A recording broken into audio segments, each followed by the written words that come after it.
निधि की शादी किशन नगर में जतीन के साथ हो जाती है।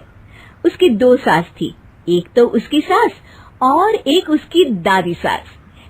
निधि स्वभाव में बड़ी ही चंचल स्वभाव की थी और ये बात उसकी सास को बिल्कुल पसंद नहीं थी।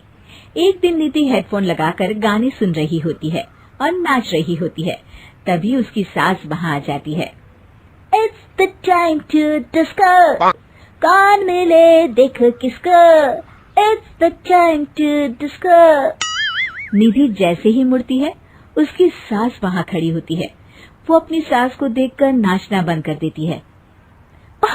मम्मी जी, मैं ना बस थोड़ा।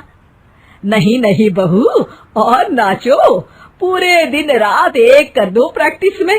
क्या है ना, तुम्हें तो डांस इंडिया डांस में जाना है ना। Dance India dance? नहीं नहीं मम्मी जी, वो तो मैं बस ऐसे ही। हाँ हाँ पता है, तुम ऐसे ही ठुमके मार रही हो, नाश्ता तो बना रही है अब तक। ओह बस मम्मी जी, मैं जा ही रही थी बनाने। तभी वहाँ निधि की दादी सास आ जाती है। अरे बहू, जरा मेरे कमरे में तो चल, तेरा चश्मा नहीं मिल रहा है। माँ जी, चश्मा मिलेगा भी कैसे, वो तो आपने अपने सर पर लगा रखा है। भूल गई थी मैं। सास वहाँ से चली जाती है और दादी सास निधि की तरफ देखकर मुस्कुराती है और आंख मारती है। अगले दिन निधि टीवी देख रही होती है, तभी वहाँ उसकी सास आती है और कहती है, बहू ये क्या, दिन भर टीवी के सामने अपनी आंखें खराब करती रहती है तू। मम्मी जी, वो कोई काम नहीं था तो मैंने सोचा कि टीवी ही देख लूं। अच्छा, काम नहीं था? कोई नहीं, रात में घर में कुछ रिश्तेदार आ रहे हैं, उनका खाना बनाना है। चलिए बहुरानी जी। हैं? कितने लोग आ रहे हैं मम्मी जी? यही कोई 10-12 लोग होंगे। अभी से ही लग जाओ काम पर, समझी। उनकी खातिरदारी में कोई कमी नहीं रहनी चाहिए। सास वहाँ से चली जाती है। बाप रे, 10-12 लोग, इतने लोगों का खाना, इतना खाना तो एक साथ मैंने कभी नहीं बनाया। निधि रसोई में जाती है और सब्जी काटना शुरू करती है। सब्जी काटते हुए काफी वक्त बीत जाता है, तभी उसकी सास आती है। ये क्या, अभी तक सब्जी ही काट रही है? अरे अभी तक तो सब्जी बन भी जानी चाहिए थी। जल्दी जल्दी हाथ चलाओ बहू, मैं जरा मार्केट जा रही हूँ। सास चली जाती है। इतना सारा काम है और खुद अकेले ही करना पड़ रहा है मुझे। निधि सब्जी काटने के बाद आटा गूंदना शुरू करती है तो देखती है कि आटा खत्म हो गया है। आटे के पैकेट ऊपर वाले स्लैब में रखे हैं। उफ़, एक काम और बढ़ गया। निधि आटा निकालने के लिए स्टूल पर चढ़ती है और पैकेट उतारने लगती है, तभी उसका बैलेंस बिगड़ता है और सारा आटा उसके ऊपर गिरता है। हे भगवान, मर गई रे, ये तो सारा आटा ही गिर गया। अब क्या करूं? आज तो सासू माँ से बहुत डांट पड़ेगी। तभी उसकी दादी सास को रोने की आवाज आती है और वो रसोई की तरफ आ जाती हैं।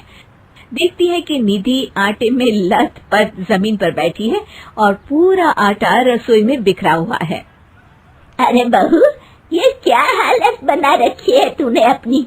मेहमानों के आने का वक्त हो गया है और रसोई की ऐसी हालत है। दादी सासू माँ, आज तो मुझे मम्मी जी घर से ही निकाल देंगे।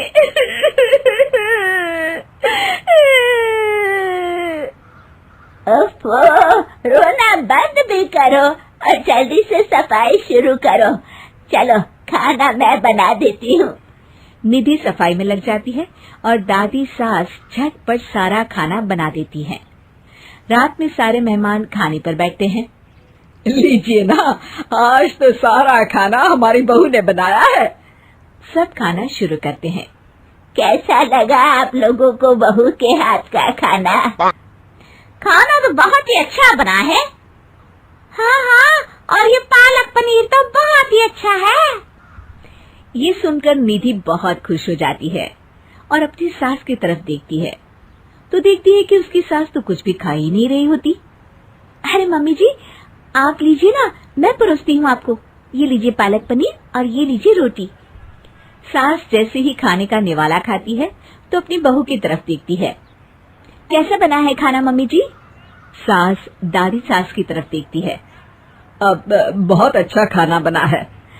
दादी सास समझ जाती है कि उसकी बहू को पता चल गया है कि खाना उन्होंने बनाया है, और निधि ये सोचकर घबरा रही होती है कि अब उसकी सास उसका क्या हाल करेगी। सारे मेहमान चले जाते हैं। बहू, तुम्हें शर्म नहीं आती? सारा खाना तुमने सासू माँ से बनवाया? नहीं मम्मी जी, वो दरअसल आटा। तभी दादी सास वहाँ आ जाती है और निधि की बात काटते हुए कहती है, अरे बहू, मेरी थोड़ी सी तबीयत ठीक नहीं लग रही, तू जरा डॉक्टर को तो बुला दे। अरे सासू माँ, क्या हो गया आपको? चलिए कमरे में आइए आप। सास निधि की दादी सास को अंदर लेकर जाती है और दादी सास एक बार फिर से निधि की तरफ देखकर मुस्कुराती है। दादी सास ने मुझे फिर से बचा लिया।